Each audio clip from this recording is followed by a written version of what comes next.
The future of Cardano seems exceptionally bright, and the markets seem to be reflecting that perception lately, especially today.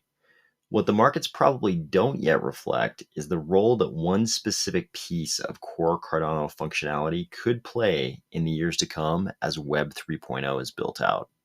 Ready? Let's go. Today, we're going to talk about some diverse but related topics, including social media and communities and NFTs and regulation. But don't worry, this is not going to be another deep exploration of regulation. It's mainly going to be about communities and non-fungible assets. Let's talk first of all about what this Web 3.0 thing is. There are many different definitions of this term, some even conflicting probably. The one I like for this conversation we're about to have today comes from this Forbes article by Charles Silver a year and a half ago in January of 2020. And he has a pretty good definition right down here at the very end of his article, the very last paragraph. He finally gets to it. He says, in sum, Web 3.0 will bring us a fairer internet by enabling the individual to be a sovereign. True sovereignty implies owning and being able to control who profits from one's time and information. Web 3.0's decentralized blockchain protocol will enable individuals to connect to an internet where they can own and be properly compensated for their time and data, eclipsing an exploitative and unjust web where giant centralized repositories are the only ones that own and profit from it. I think probably an overwhelming number of people in crypto would agree that they are not madly, romantically in love with the way big tech controls how we interact with each other online. There's definitely a lot of censorship and control of the narrative that we probably wouldn't choose for ourselves. And there's also this economic piece where we're all, I think, probably highly aware that the big tech companies, and it's a small number of them, are absorbing the vast majority of the economic value of our interactions. None of this is going to be earth-shatteringly new for crypto people. The desire to get rid of the middleman in our online interactions has been a theme in crypto for a long time. While you could say that those kind of goals may have sometimes taken a backseat to the be your own bank, adopt a harder deflationary money kinds of themes in crypto, we may be entering a new period in crypto right now where the Web 3.0 type narrative is incidentally pushed to the forefront because it can be pursued without resort to fungible tokens. For instance, here's a post predicting that in China, NFT markets will mostly be built on tokenless blockchains where you would pay with the renminbi rather than crypto, and these platforms won't recognize crypto as currency so that they can avoid regulatory scrutiny. While people in Western democratic countries would certainly draw a distinction between the kinds of regulations they would expect to see in China versus those countries, I think it's also safe to say that central banks the world over share one common goal, and that's monopolizing the money in their territory. Governments and their attached financial regulators don't actually seem to hate crypto. They hate private money and non-permissioned flows of money. This is evident when you consider that even in the most liberal Western democracies, it's usually illegal for anyone but the central bank to create or issue money. And here in this post, we see that even in China, where they've basically just banned all crypto, no crypto miners, they're all kicked out, no crypto going on, it seems to be the case that some informed commentators think they're actually going to be fine with NFTs running on blockchains as long as you pay with the central bank issued currency and not with any private money. If echoes of this theme hold true across Western countries, this could be an opportunity.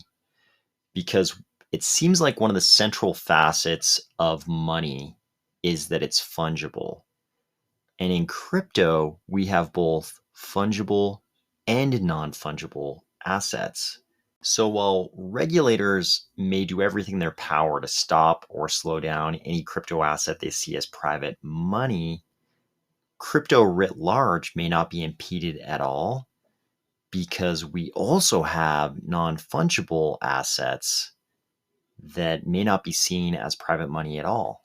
In that kind of a regulatory landscape, non-fungible token-based projects may have a huge advantage over use cases that basically require fungible tokens. This is where we get back to Web 3.0 as one of the most promising use cases for NFTs. If regulators over the next several years come in and they start cracking down on everything that looks like private money or a non-permissioned flow of money, private or otherwise, this might make it extremely difficult for us to engage in DeFi type activities. It's pretty clear they're going to go after stable coins. We've talked about that a million times on this channel. If all that makes DeFi very difficult in the crypto space, we can just hit the big red eject button, leave that aircraft, and parachute directly into building out this giant space in Web 3.0. You don't see Jerome Powell and Gary Gensler giving speeches about the structural instability they fear will be created by NFTs. You don't see Janet Yellen running over to the Senate and trying to run legislation about NFTs. That's not what they seem to be concerned about right now.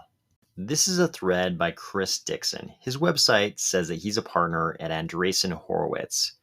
This means that he probably sees a lot of crypto projects. He sums it up well by saying that social media companies that control large networks currently do a lot of bad things, including charging excessively high take rates and adopting intrusive advertising models. He also says we're entering this new period, Web 3.0, where we'll have the chance to upgrade these networks into full-on economies with aligned incentives for the network owners, the network participants, and even third-party developers. These will be full-on economies, which he defines as networks with various crypto assets freely flowing through them from any node to another node. He rightfully, I think, points out that we already know what these economies would look like. These economies would look like the NFT communities we already see that flow across Discord, Twitter, Telegram, NFT sites, and the developer websites. He goes further in pointing out that the NFTs in these current communities aren't just JPEGs, they're cultural artifacts. He cites a great thread here by a NIM account that basically equates these types of NFTs as cultural artifacts as being equivalent to the kinds of group-held myths that allowed humans to go beyond the Dunbar number. That's the idea that humans can only sort of coordinate and live with a group of another 150 humans due to, various built-in constraints. And the idea is that certain types of myths, group ideals or group religions, things like that was what allowed humans to go beyond Dunbar's number and coordinate with larger groups of humans beyond 150, basically positing that NFTs can play the same kind of role. Dixon then goes on to talk about the typical use case here that you're probably already familiar with if you're a crypto person. He says a music band could create their own economy of social tokens, digital art, collectibles, tickets, game objects, exclusive experiences, whatever else they can dream up. And they could achieve revenue collection from this, from primary issuances of those kinds of assets and also cuts of resales. None of that is really new news if you've been in crypto for a while, but what is interesting is the more abstract thought. He says economies that grow organically, bottom up, end up looking like cities. Economies owned by a single company with top-down control end up looking like theme parks, a single company can never match the creativity of a thriving ecosystem. I think this commentary is also very applicable for Cardano. If we as a whole space have to hit the eject button, leave the DeFi plane while it ghost rides itself down to the ground because it's been shot down by regulators basically, we can parachute into the land of Web 3.0 and start building out this gigantic space. And what Dixon's saying here is basically that if you have something that is created and built out in parallel and iteratively by a whole community, it's always going to be better than the thing that's built out by, in his parlance, a single company, but I would say even by a much smaller pool of people.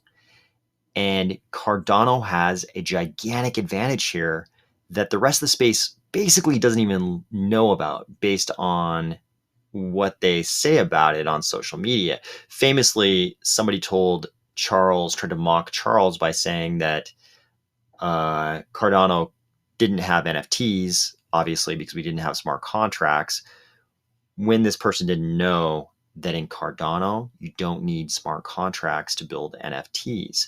This is important because if you think to yourself, okay, smart contracts are required in other blockchains to produce NFTs. That means the only people who are going to be building NFTs are the people who are willing and able to deploy smart contracts. That's the case on other blockchains. I'm sure somebody's going to come up with some blockchain where there's some very simple NFT thing, but the big blockchains we're competing with, it's unusual that Cardano has the ability to create NFTs without smart contracts. If we look at the size of the number of people who are willing to deploy smart contracts to build NFTs versus the number of people who would be willing to do it on Cardano, there might be a gigantic delta there. It's much easier to create NFTs on Cardano. Pretty much anybody could go on. Now there are multiple ways, multiple websites or wallets that allow you to create an NFT very, very easily. The number of people who can do it in Cardano is much larger. This is a much larger community of people who can do it. I believe that's going to be a huge advantage because on other blockchains, sure, you could say you could copy and paste the language to create a smart contract that could produce NFTs, and certainly a lot of people do that. But no matter how you slice it, it's much easier to create an NFT on Cardano. A much wider range of people can do it. And just like Dixon says here, that a community can build, if a community organically grows an economy, it's going to look like a city. If a single company does it, it's going to look like a theme park. I think you'll have a much fuller, richer NFT ecosystem on the chain where it's easier to mint NFTs. And that's currently Cardano.